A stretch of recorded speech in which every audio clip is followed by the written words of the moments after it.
How's everybody doing? My name is Anthony Brian Logan, and today we got to talk about a good guy with a gun stopping a bad guy with a gun. This happened in Great Mills, Maryland, which is in the southern part of Maryland, right on the Potomac River. If you know anything about Virginia, it's right across from the Northern Neck. There was a school shooting that happened. A kid, I guess he was a student, came into the school early in the morning, like first period, 8 o'clock, and he shot 2 students right there in the hallway. As soon as the gunshots happened, the school resource officer was alerted, and he goes straight to the scene and engages with the student, fires at least one shot, and the student fires one back. The officer was not injured. The 2 kids who were shot, they are injured, but they're in the hospital. Hopefully they'll be able to make it and everything will be okay. The gunman is now dead. Now, it's unclear whether the officer actually hit the gunman or if the gunman hit himself. Either way, the officer went straight to the scene and was able to stop the threat before this person shot anybody else. Now, this is still pretty early in the situation. It just happened probably a couple hours ago, or a few hours ago at this point. It's about 2 p.m. Eastern. This happened right around 8 a.m. Eastern. So we're still getting information. We're still trying to figure out what's happening. It may have been some kind of suicide pact. It may have been that the guy got scared when the officer came up. The officer may have hit him. We don't know all of what's going on, but either way it goes, the officer went and did his job. Unlike the officer, Scott Peterson in Broward County, Florida, who stood outside of a building when a kid, a former student, probably the same kind of situation that was going on here in Maryland, he stood outside with his gun. Now, maybe that was at the behest of the sheriff, Scott Israel. Maybe it was for a different reason. I don't know, but I digress. My whole point here is that the officer engaged the actual shooter. Now, obviously the officer was armed. He had his gun on him. This really should put to bed all the naysayers of school resource officers being armed in the school.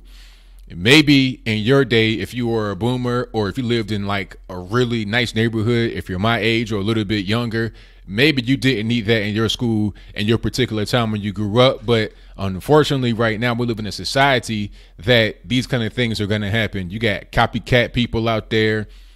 You got people on psychotropic drugs. You got all kind of media influence. You got a lot of different things that are going on that are driving these people to go and shoot up schools. Now, I'm not trying to blame anything. I'm not trying to say, well, if you do this and this will stop happening. I'm just trying to say this is the environment in which we live.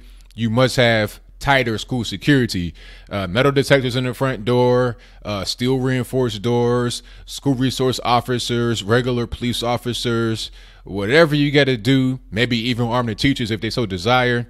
All these things should be implemented to keep your kids safe. If you have kids in school, high school, middle school, elementary school, whatever the case may be, you are not around them to be able to protect them in a time of need. Wouldn't you want somebody to be there to protect them? The teachers, they can do the best they can to protect them from bullying and stuff like that. But what about when somebody has that pistol and wants to shoot and kill your child, or shoot somebody else, or just shoot indiscriminately, and then your child gets injured in the crossfire?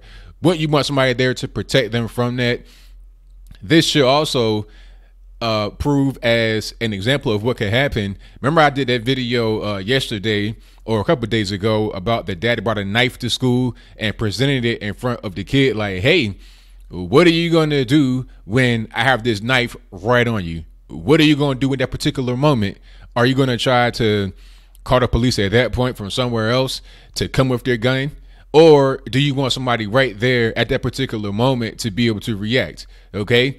The person, the kid, was able to shoot at least 2 people and injure them gravely before the officer came in and handled the business.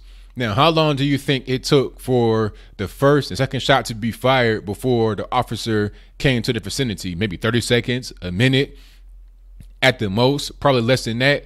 What about if this happened and you had to get an officer to come from somewhere else? Now, mind you, this was in Great Falls, Maryland. It's a small town in St. Mary's County. You're not talking about Baltimore. You're not talking about D.C., Bowie, or somewhere up in that I-95 corridor. You're talking about way far south, right on the river, far away from town, really. You know, you could be in parts of Maryland that are kind of close to DC, like Waldorf, etc., and they're still pretty rural. So imagine the kind of police force you have out there. You're talking about county police.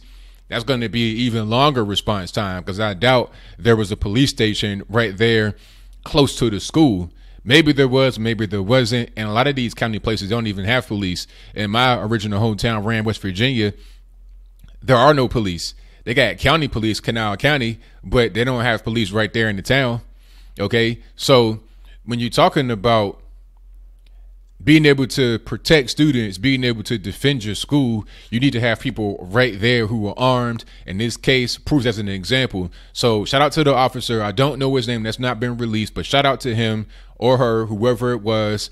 Thank you for your service. You are much appreciated. I know the parents of the kids in that school thank you as well. And hopefully the 2 kids who have been shot that are currently in the hospital, hopefully they make a full recovery and they can just go ahead and get past this, and you be able to have class the next day and not be so much worried about the next school shooter, because maybe, just maybe, this will be a deterrent for anybody else coming to the school who wants to cause some kind of problems. You're going to have an armed officer confront you and deal with you if so needed.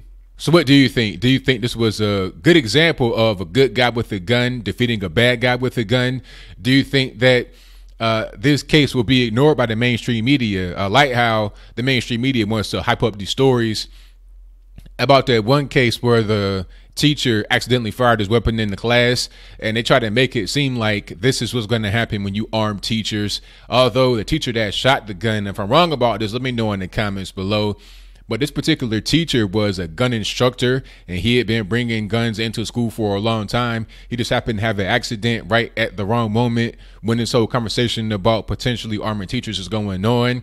And you also have teachers who have been armed well before the current discussion. More teachers being armed, I think, is a good thing if they want to be. I wouldn't just say force all teachers to be armed, because let's be honest, not everybody is going to be comfortable handling a gun or carrying it or shooting it, and that's okay. That's fine. Some people are not going to be able to be the defenders, but some people are. And just because you are a school teacher does not mean that you cannot be a defender.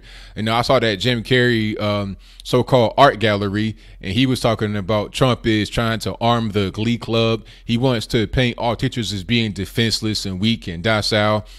Just because you teach children does not mean you're a weak person. Okay, I know people that are teachers who used to be ex-military, ex-police, or just happen to be, you know, country boys and girls, city boys and girls, and grew up around guns and know how to handle them, and they feel comfortable with them. Maybe they carry to protect themselves, their families, their children. What's wrong with that? So maybe, just maybe, it'd be a good idea to have teachers that protect themselves and their family with firearms, to bring that same energy into school and protect their work children, so to speak, the kids in the classroom. Wouldn't that make sense? It'd make sense to me, and it makes sense to many other teachers out there in the world. But whatever your comments are, please let me know in the comments below. And that's all I gotta say for this video. If you like what you heard, please comment, rate, share, and subscribe. Peace.